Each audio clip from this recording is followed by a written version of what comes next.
버킷리스트 다 쓰시고 나서 나의 욕망들을 확인하셨다면 과감하게 버킷리스트를 잊어버리시라고 추천드리고 싶어요. 그냥 회사집만 다녔을 뿐이고 뭐 술자리에서 뭐 소맥 잘 마는 거 이 정도의 특기 정도밖에 없었는데 그걸로 뭐 생산자의 삶을 살기는 어려울 것 같다는 생각이 들었었고 버킷리스트 100개를 써봐라. 근데 이 버킷리스트 100개 쓰기는 기존의 버킷리스트와 좀 다르다. 뭐냐 하면 보통의 버킷리스트는 죽을 때까지 인생 전체를 가지고 얘기를 하는데 여기는 부자 아빠 청홀림입니다.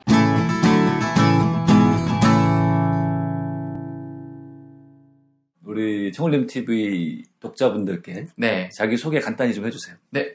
안녕하세요. 자경면 캠프라는 다꿈스쿨의 그 대표 프로그램을 우수한 성적으로 이수를 하고 그 이후에 이제 휴직 그리고 다시 복직 그리고 퇴사까지 3콤보를 좀 진행을 하고 지금은 1인 기업가로서 이제 딱 발을 내딛는 최호진이라고 하고요. 따끈따끈한 퇴사자. 네, 지금 네. 퇴사한 지 한 달. 네, 맞아요. 한 달 되셨고 또 이 책도 최근에 나왔어요. 네, 맞아요. 얼마나 됐죠, 나온 지? 사실은 퇴사 시점과 공교롭게도 딱 일치해서 퇴사하는 날 나오게 됐습니다. 한 달. 네. 그러니까 책이 나온 지 한 달 된 작가님이고 네. 이게 또 첫 번째 책은 아닙니다. 이게 이전에 재작년에 그죠? 네. 퇴사 말고 휴직이라고 하는 이 책을 또 내셨고 이 책도 아주 좋았고 네. 이번에 책도 너무 좋았고 감사합니다. 제가 다 읽었습니다. 네, 다 읽고 경력이 좀 재미있는 경력이 있으세요. 그러니까 이 기업체 금융회사에서 한 15년 가까이 일하시다가 네. 휴직을 한 2년 하셨나요? 네, 맞아요. 한 1년 10개월? 네. 근데 원래 퇴사를 하기 위해서 휴직을 했던 거잖아요. 네, 맞아요. 그쵸? 네네네. 오히려 휴직 기간 동안에 굉장히 다양한 경험을 하시면서 네. 내가 회사에 아직 할 일이 남았다. 네네. 이제 이런 생각으로 다시 회사에 들어가셨다가 지금 얼마 만에 완전히 나오신 거죠? 1년 조금 넘게 일하고 다시 이제 퇴사를 하게 됐습니다. 이제 완전히 퇴사하신 거죠? 네, 아마 안 받아줄 것 같아요. 네. 이제 직장인의 생활은 완전히 내 인생에서 빠이빠이?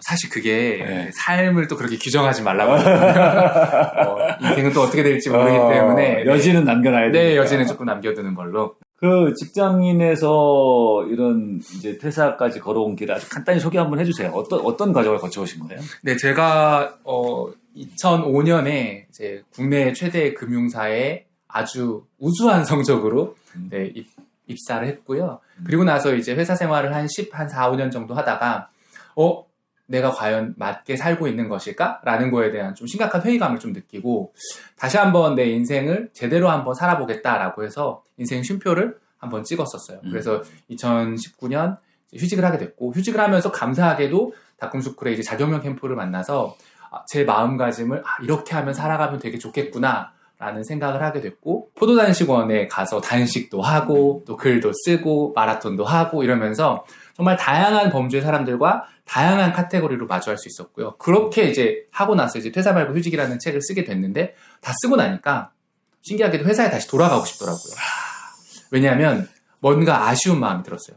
내가 이렇게 회사를 마무리하는 거는 좀 아니다. 그래서 이제 작년에 복직을 하면서 너무 즐겁게 다녔어요. 야. 네, 그러니까 제가 마케팅이라는 업무를 했었는데 우선은 기본적으로 마케팅이라는 업무가 저랑 많이 잘 맞았었고요. 새로운 시도들을 하는 것들이 제가 휴직을 하면서 얻었던 그런 가치들이랑 많이 부합이 되는 걸 느꼈었고 그리고 이제 사실은 회사를 이제 3년에서 5년 정도 다니겠다고 생각하니까 뭐 승진에 대한 부담이라든지 뭐 상사들한테 잘 보여야겠다라는 그런 압박감? 이런 것들이 별로 없더라고요. 그래서 사실은 막 잘 다녔어요. 그래서 하고 싶은 얘기도 많이 하고 그러다 보니까 일 자체에 대해서도 새로운 시도들을 많이 하는데 그게 되게 저한테는 큰 보람과 즐거움 이런 것들을 줬었던 것 같아요. 그러던 와중에 이제 작년 연말에 회사에서 이제 소위 말하는 희망퇴직이라는 거를 받은 그런 게 계기가 돼서 다시 좀 좋은 기회가 될 수 있을 것 같다라는 생각이 들었고 후회하지 않고 싶어서 그래서 뭐 돈을 아주 많이 벌지는 알 수 없겠지만 충분히 즐겁고 의미 있고 잘 살 수 있지 않을까라는 생각이 들어서 미친 척하고 퇴사했습니다. 네. 꿀퇴직이죠, 꿀퇴직. 이 정도면 네. 야, 어느 정도 준비도 돼 있겠다. 퇴직을 하는 시점에 벌써 책을 2권이나 쓰신 거예요. 이 정도면 굉장한 전문가라고 할 수 있고 나와도 되는 정도의 어떤 실력과 기반을 갖췄는데 회사에서 희망퇴직하면서 돈까지 많이 줘. 이건 완전 뭐 신이 주신 기회지. 이게 또 근데 또 보시는 분들에 따라서 너무 다 갖췄네 이러면서 이제 제가 좀 욕을 먹을까봐 두렵긴 한데 아니, 욕은 하지 말아주세요. 네. 뭐 충분히 자랑할 만하죠. 충분히. 좋은 기회가 저한테 잘 와서 그러니까 지금 직장 생활을 하시면서 휴직이든 퇴사든 이런 거 생각 안 하는 사람 없단 말이에요. 네. 이제 그런 분들은 우리 최호진 작가님의 지금 지난 과정, 지금의 행적 이런 것들이 좀 많은 참고가 돼도 좋을 것 같습니다. 네, 그렇죠? 맞습니다. 네. 자, 근데 그 이면에는 또 이런 이 책에 나와 있는 네. 결국에는 자기 발견. 네. 인생을 살아가는 것이 결국 나 자신의 삶에게로 이르는 길이다. 네.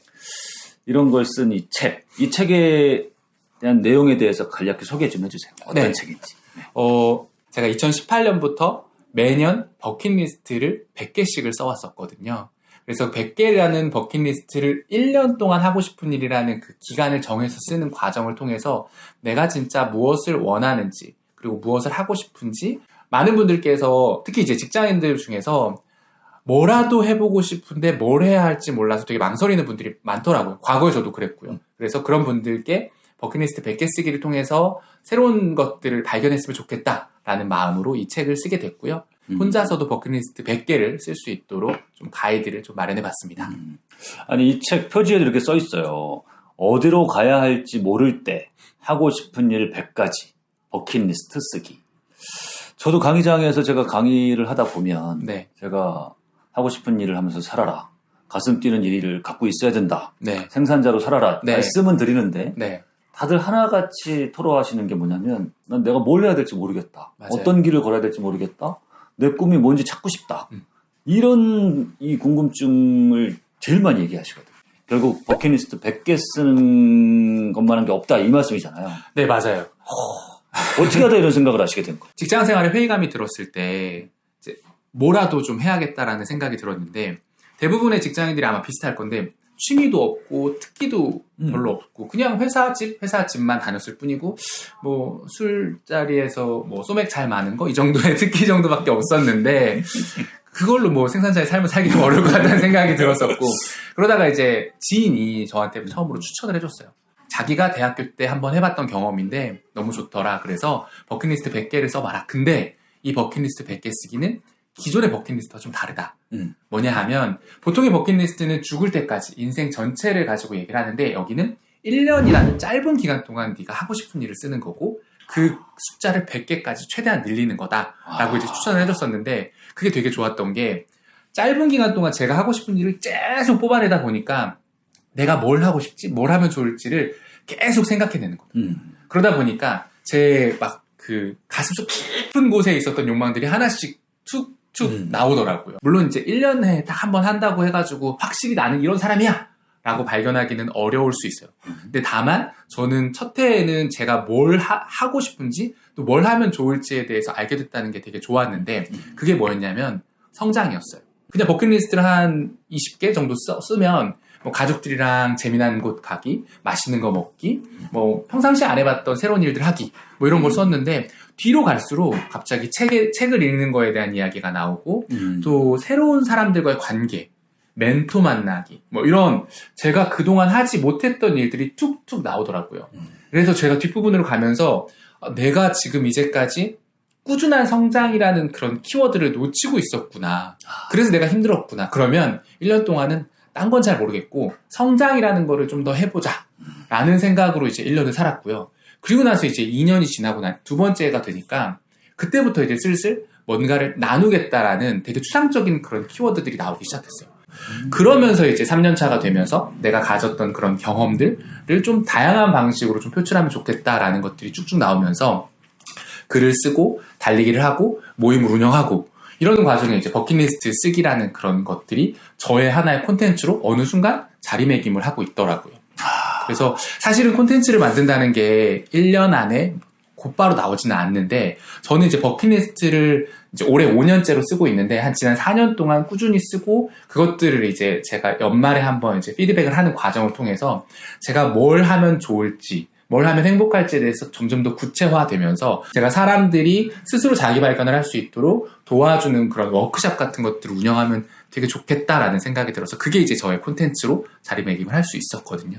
그래서 이런 과정들이 좀 도움이 되는 것 같았었어요. 네. 아니 요즘에 왜 언젠가부터 이 젊은 분들 중심으로 해서 MBTI가 아주 굉장히 인기를 끌고 있잖아요. 지금. 네, 맞습니다. MBTI를 통해서 내가 어떤 사람인지를 어느 정도까지는 알 수 있는데 여기다가 지금 최호진 작가님이 얘기하신 1년 동안 하고 싶은 거 100가지 쓰기. 네. 이게 딱 얹어지면 진짜 내가 진짜 원했던 거 나도 몰랐던 어떤 동기, 네. 욕망 네. 이런 것들을 발견하는데 굉장히 큰 도움이 될 것 같아요. 네, 맞아요. 그런데 이야기를 듣다 보니까 또 책을 읽으면서 제가 좀 궁금했던 거는 이 하고 싶은 거 100가지 쓰는 게 결코 쉬운 일은 아닌 것 같아요. 그쵸. 되게 어려울 것 같아요. 어렵죠. 어떻습니까? 막상 해보면. 저 사실 처음에 쓸 때는 저 혼자 썼었는데 한 2박 3일 걸렸어요. 그러니까 사실 30개 정도를 쓰면 그다음부터는 생각이 안 나더라고요. 뭐 머리를 엄청 쥐어짜도 생각이 안 나서 뭐 회사 출퇴근하는 과정에서 또 뭐 밥을 먹으면서 또 내가 뭘 하면 좋을지를 좀 많이 고민을 했었어요. 그래서 쓸 수 있었고요. 그 다음에는 3명이서 같이 썼거든요. 근데 신기한 건 혼자 쓰면은 잘 안 써지는데 한 3명이서 쓰면 훨씬 잘 써져요. 이게 꼬리에 꼬리를 물거든요. 그러니까 내가 이거를 딱 하고 나오면 이거 관련돼서 이거 하고 싶은데 뭐 예를 들면 마라톤을 달리기를 좀 해보고 싶다. 나 경주 마라톤 대회 나가고 싶은데 경주 마라톤? 나 해외로 마라톤 대회 나가고 싶은데 뭐 이런 식으로 달리기와 관련된 연관되는 것도 나오고 이게 그래서 혼자 하는 것보다는 여럿이서 하는 것들이 훨씬 더 내 거 100개의 욕망들을 뽑아내는데 수월할 수 있다라는 말씀을 드리고 싶어요. 아니, 저도 버킷리스트 많이 좀 써본 편인데 네. 정말 한 20, 30개를 그 자리에서 써내면 진짜 쓸 게 없어요. 맞아요.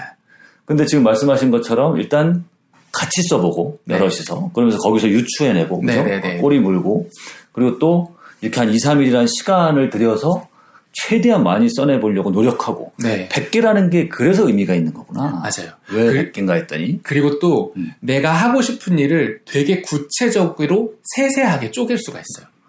그러니까 예를 들면 뭐 유튜브 10,000명 구독자 돌파하기 이게 버킷리스트예요.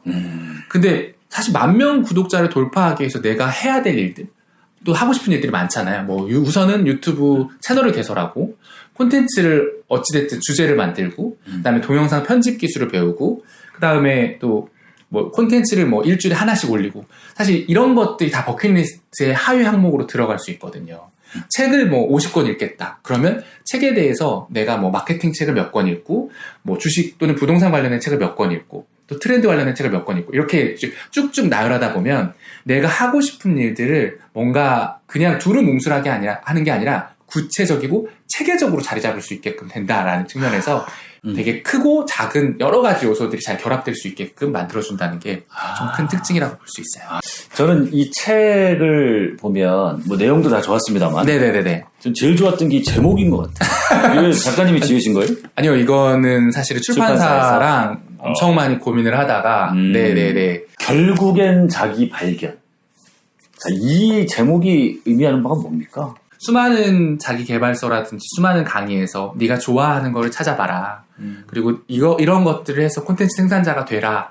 라고 말을 하지만 그게 나의 마음속에서 깊은 곳에서 우러나오지 않으면 그게 내 것이 될 수는 없거든요. 맞아요. 근데 이제 중요한 거는 그렇기 때문에 지금의 이 시대에서는 내가 무엇을 좋아하는지 그리고 내가 언제 행복한지에 대해서 엄청 진지하게 스스로 고민하는 게 중요하다라고 생각을 하고 있고요. 저는 그렇기 때문에 자기 발견이 중요한 시대에서 이 버킷리스트 100개를 쓰고 그것들을 정리하는 그런 과정들이 충분히 지금의 시대에 개인의 삶에 의미가 있다라고 생각이 들어서 우리 결국엔 자기 발견하면서 살아요 라는 의미를 담아서 이 책을 냈습니다. 네네네네. 자, 여러분들도 기회 되시면 최호진 작가님의 결국엔 자기 발견 책 꼭 한번 읽어보시고 사실 오늘 최호진 작가님이 저희 닷컴스쿨에 강의를 하러 오셨어요. 네네네네. 이제 잠시 후에 우리 강의장에서 네. 이 버킷리스트 100개 쓰기 관련한 강의를 하실 텐데 이렇게 강의를 들으시는 분들 너무 좋겠고 따라하시면 좋을 것 같고 또 강의 못 들으시는 분들이 더 많잖아요. 네네네. 그런 분들을 위해서 네. 올 한 해 이렇게 시작하는 연초인 지금 시점에 보다 올 한 해를 잘 살아가기 위해서 한번 한마디 좀 방법론을 말씀을 좀 해주시죠. 네. 우선은 다시 한번 말씀드리지만 결국엔 자기발견 책을 한번 읽어보시고 버킷리스트 100개를 써보시면 좋을 것 같다는 생각이 들고요. 저는 버킷리스트 100개 쓰기 할 때 이런 나의 목표와 관련된 게 아닌 또 작고 소소한 것들에 대해서도 많이 생각해 보셨으면 좋겠다라는 생각 들어요. 집을 지을 때 틀도 중요하고 뭔가 벽이라든지 뭐 이런 중요한 것들이 있는데 이 집을 따뜻하게 만들어줄 때는 러그도 필요하고 장식품들도 필요하잖아요.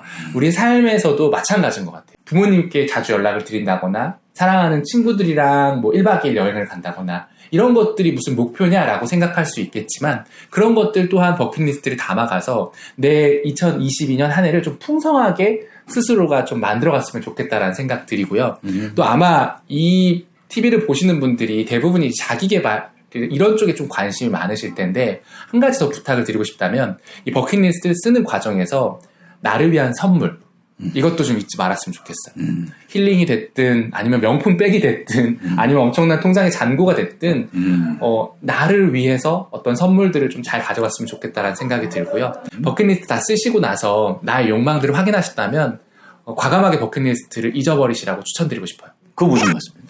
왜냐하면 버킷리스트를 다 썼어요. 그래서 벽에다 붙여놓잖아요. 그러면 어느 순간 버킷리스트가 자신에게 엄청난 압박이 되기 시작해요. 이걸 볼 때마다 나 저거 해야 되는데 나 저거 해야 되는데 이렇게 생각하거든요. 근데 저는 버킷리스트를 쓰는 거는 내가 무엇을 원하는지에 대해서 생각하는 그런 시간으로만 활용하면 되고요. 다만 3개월, 6개월 이렇게 분기 단위로 내가 썼던 버킷리스트를 다시 한번 들춰보고 내가 뭘 했고 내 마음이 어떻게 바뀌었는지를 그냥 피드백 해보시면 좋을 것 같아요. 그러면 생각보다 많은 버킷리스트들을 실제로 실행하고 계신다는 걸 알고 계실 겁니다. 믿어보세요. 이야, 네. 너무 좋은 말씀 같습니다. 네. 지금 작가님이 많이 말씀하신 것처럼 이 세상에서 규정하는 큰 성공, 네. 뭐 명예, 높이 오르는 거, 뭐 이런 기준들도 중요합니다만 올해는 나 자신에게 나 자신이 진짜 원하는 게 무엇인지를 잘 파악해보고 그 보석을 잘 찾고요. 그 안에서 작은 소소한 그런 행복, 욕망 이런 거 좀 잘 찾아보시는 그런 멋진 한 해가 됐으면 좋겠습니다. 자, 그러면 오늘 좋은 강의 네. 하러 긴장됩니다. 네네. 감사합니다. 잘 부탁합니다. 잘 하도록 하겠습니다. 네, 감사합니다. 감사합니다. 네.